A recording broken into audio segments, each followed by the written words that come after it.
microphone. This is basically a by request video. Um, the subject matter kind of, it's like as soon as you bring up words like, infinity or spontaneous, random, these are all words that get you in big trouble. Another word or phrase is free will. And, we've sort of been going over this subject with the modern mystic, and I don't know where it's heading, but I mean, there's value in trying to understand this goo in our heads. I mean, there's value in trying to understand how it works, and then we can use it to its best efficiency. But, these words are just made for tripping over. All right, so preface this by saying, there's no such thing as free anything in the universe. Okay, everything is cause and effect. Everything was predestined. The minute the Big Bang banged, every bit of energy was put on its course, and that course is not altered by any magic dust or any mystical anything. It's follows crude scientific laws, and so theoretically, every molecular bounce, everything that happens in the universe could have been predicted if you have knowledge of every atomic particle. But anyway, so what I'm saying now is all predestined. It's not free will as much as I feel like it's really happening, as much as I feel like it's spontaneously bubbling out of my brain. There is no spontaneous. I am a programmed machine. I have been programmed by intelligence. I've been programmed by nature. So I have these two things, this natural programming that's built into me, conditioning that three things. Conditioning that I've acquired, through inadvertent associations created, that created an emotional conditioning. And then by this third thing called intelligence, which is basically information. It is an arrangement of stuff that has order and is disciplined by logic, and that we call reasoning. And that intelligence is centuries old. It is built on all of these predecessors that had thoughts and created an idea, and then the idea just keeps reliving. We keep constantly re-hammering the ideas and concepts and making them more precise and polishing them and heading towards ultimately a perfection of intelligence, a perfect intelligence. I mean, obviously perfection is always elusive, but the point is it's a refinement, a constant refinement, a constant finishing of theory, of idea, of concept. And so in this kind of conversation, my objection to saying overtly and plainly that there is no such thing as free will is it just has to do with the practicals. It has to do with the fact that once you say something like that, then you imply that there's no longer responsibility.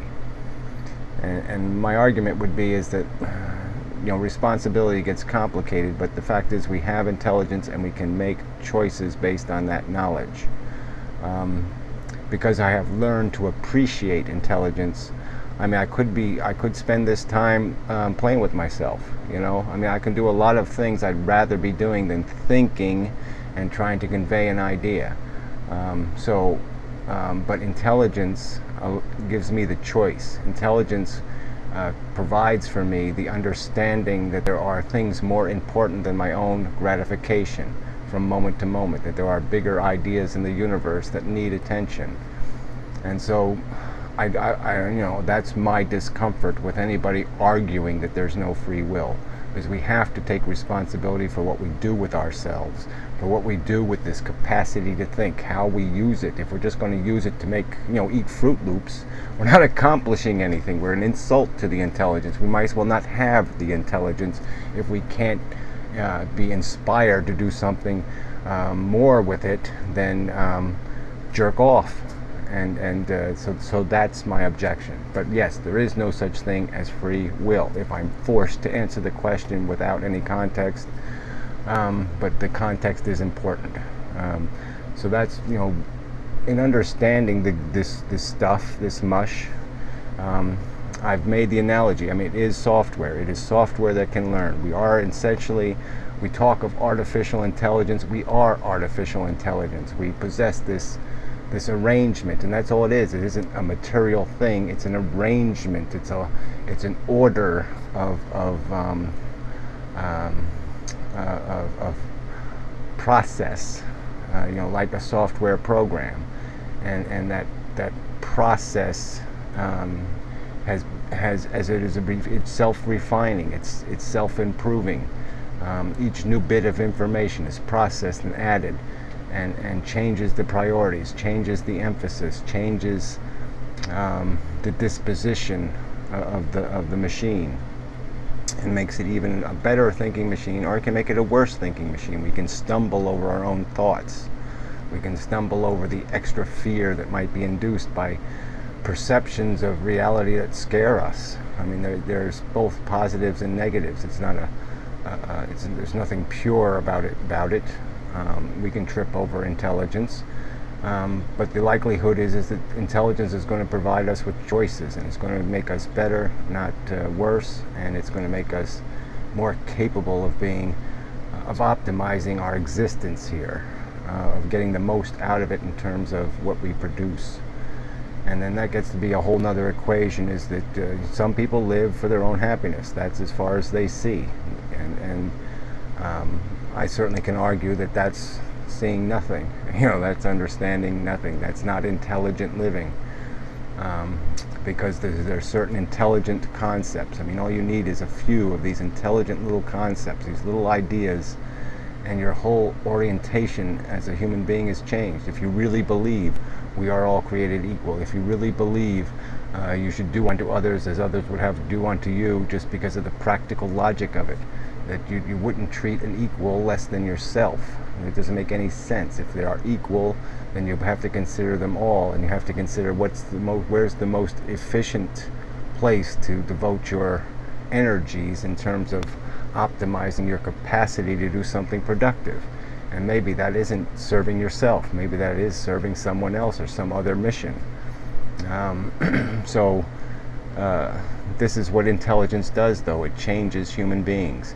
It is a very powerful thing, and it isn't something that it isn't free will. There's nothing, like I said, I am an ordered organism that was predestined, but it feels like free will. It feels like I'm doing something original, and it is certainly unique. I mean, I've acquired a unique intelligence. Every individual has a unique intelligence, and it has bugs, and it has dirt, and it has nonsense in it, and we all have to work at trying to filter that out and making it as pure as we can make it.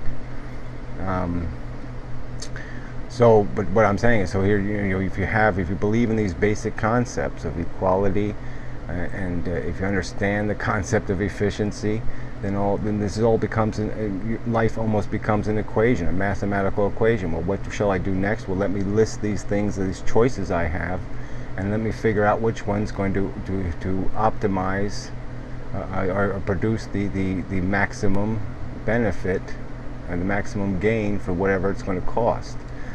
And as part of this discussion, we even got into a discussion of bravery and what that concept is, and it's sort of a good illustration, because bravery is easy if you have less intelligence to overcome. The more you know about what you're getting yourself into, the more inhibited you're going to be in terms of your capacity to act. And that's where intelligence gets kind of fuzzy, because sometimes you can know too much, but there's other times when deluding yourself with fantasy and fairy tales that are pleasant and simple might make it more pleasant for you, but it doesn't make you more productive, because you're not realizing how much potential you're throwing in the garbage, because you're only using your intelligence to satisfy one thing, yourself. And that's limits your potential, that limits your capacity. So anyway, psychologically this has benefit. It has benefit. So anyway, time is up.